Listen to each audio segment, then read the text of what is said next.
Happy Thanksgiving, YouTubers. Today we're going to remove a pre-combustion chamber from a 3306 non-turbo.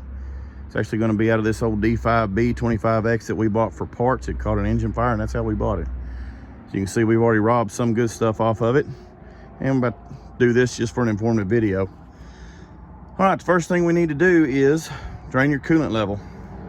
Drain your radiator down, drain that water, and then come right here on the left side of the engine. Yeah, there should be an oil filter there.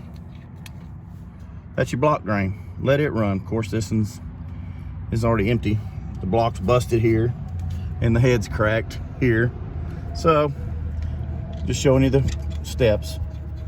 Okay, once your coolant level's been drained, we're gonna walk over here and do number 6 cylinder, just because I don't want to remove all this to try to pull that one combustion chamber back there.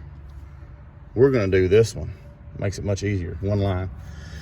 On your 6Cs and 6Ds with pre-cups, you will probably have to remove the exhaust manifold in order to get to number 3 and possibly even number 2 cup because of the bracketry, that sits right here. I do not believe you could pull it out with it in the way.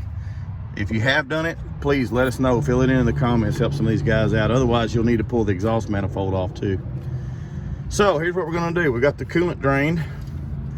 Take the line off, 3/4 inch wrench. I've already done this to speed this up. Now you're gonna need a 1-inch socket.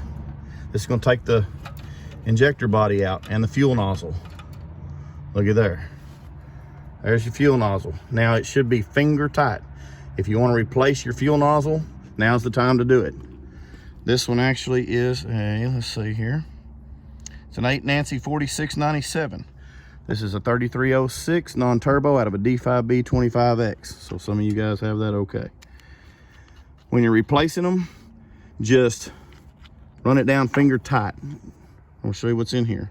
If your engine's running a little rough, it's got a little screen in there. If that thing plugs up, it won't let the fuel come out that little hole. So you might have a spit or a sputter or something of that nature. It could be you have a stopped up fuel nozzle if you tried everything else. And this is gonna take me just a second. Not one-handed. There we go. Now reassembly, wham, tighten it up, finger tight. No pliers, no nothing, just finger tight. Okay, should come out just like that. Now your coolant level's been dropped. We need this special tool, I forgot, I'm sorry. It's a 5 Frank 8353, 5 Frank 8353. Special little tool here. Drops down in there like that. Takes an 1.25 inch socket.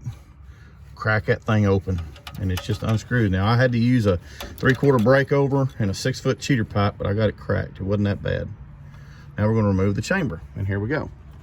Get right over on our table.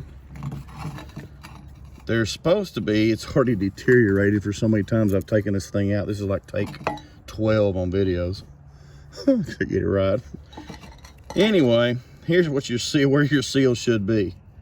This seal keeps the coolant from coming out above the head and running down the valley in between the exhaust manifold and the valve cover. This little guy here on the bottom is still there. Did it fall off? It may have fallen off. It did. It fell off in the head, but that's okay. It's not a problem. Get you a magnet. I don't know if you can see it down in there. You probably can't. Let me stick my finger down in there and grab it. It's a washer is what it is, guys. I don't know if I can get it or not. Give me a second. That wasn't supposed to happen. And I don't have a light. Yeah, you can believe that? Mechanic without a light. Here it is. I got it. That's it. Yeah, I know it's nasty. Anyway, what it does is, there. I know I'm not reusing this, guys. This is just a informative video. This guy right here, they come in 3 different thicknesses. What this does is help clock the glow plug right there. It helps clock it so that the glow plug, when it's in the cylinder head and it's either sitting away from the manifold over here about, say, 11 o'clock, 10 o'clock, or maybe over here at 2 o'clock. Keeps the wires away from the exhaust manifold. So anyway, if you're burning coolant it could be from this little guy right here, because there's coolant level from this area here all the way up to here. All this is coolant, that's why it's green.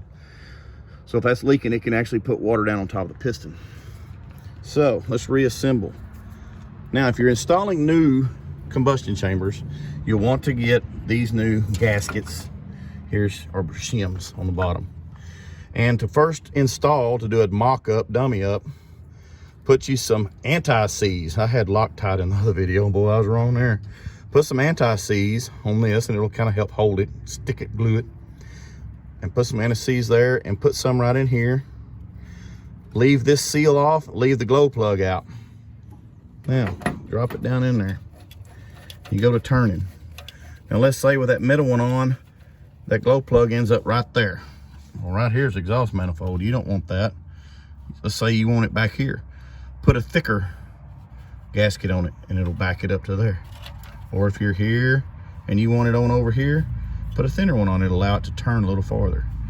Wherever you decide you want it, then re-extract, install the O-ring seal, and you can install your glow plug right then if you want to. But anyway, you're gonna run it down.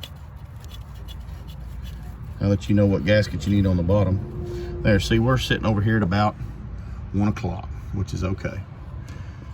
Install your tool, 1.25" socket again. Torque this to 150 foot-pounds. Torque her down.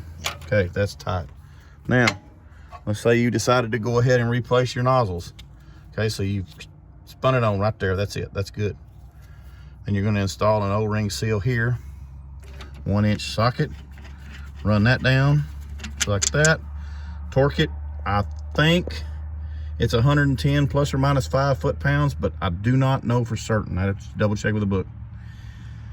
Once you get that torqued down, then, and remember, you need to put anti-seize on those threads down there, not on these, but just down there on the chamber. And reinstall your fuel line, 3/4 inch wrench, and there you go. You have just extracted and repaired the combustion chamber.